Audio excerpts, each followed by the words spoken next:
శ్రీమాత్రే నమః. మనిషి ఆలోచన విధానం, మనిషి ఆలోచించే ధోరణి, వారి స్వభావం, వారి ప్రవర్తనకు కారణమవుతుంది. వ్యాధులకే కాదు, జీవితములోని అపశృతులకి, ఏమీ సాధించలేకపోవటానికి, ఉన్న చోటనే ఊబిలో దిగబడినట్లు ఉండిపోవటానికి ఇవే కారణాలు. చాలామంది అనుకుంటూ ఉంటారు, నేను అవసరమైనంత మంచిగా ఉండలేకపోతున్నాను అని అనుకుంటూ ఉంటారు. నేను ఎవరికీ ఉపయోగపడలేకపోతున్నాను, నాకు ఏమి అర్హత ఉంది?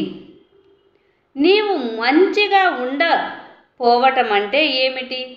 ఏ పరిమాణాల ప్రకారం నిన్ను నీవు రుజువు వేసుకుంటున్నావు?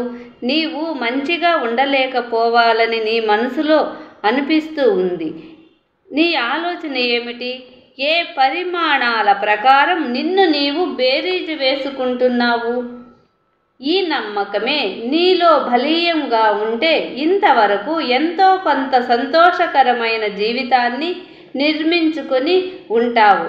అంటే నీవు పొందుతూనే నిన్ను నీవు అవగాహన చేసుకోలేకుండా ఉన్నావు. మనకేదైనా కీడు జరిగితే కారణం సరిగ్గా అన్వేషించకుండా దానికి బాధ్యులు మనమేనన్న సత్యం అంగీకరించకుండా ఆ పాపాన్ని ఇతరుల మీదకు త్రోసివేయటానికి అలవాటు పడిపోతూ ఉంటాడు మనిషి.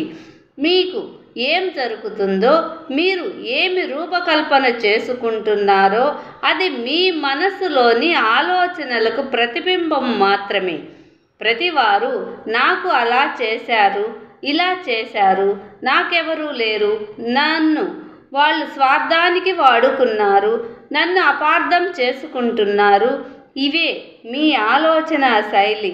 అయితే మీరు రహదారిని తప్పిపోయి ఎంతకు గమ్యం చేరని పక్క మార్గంలోకి వెళుతూ ఉన్నట్లే.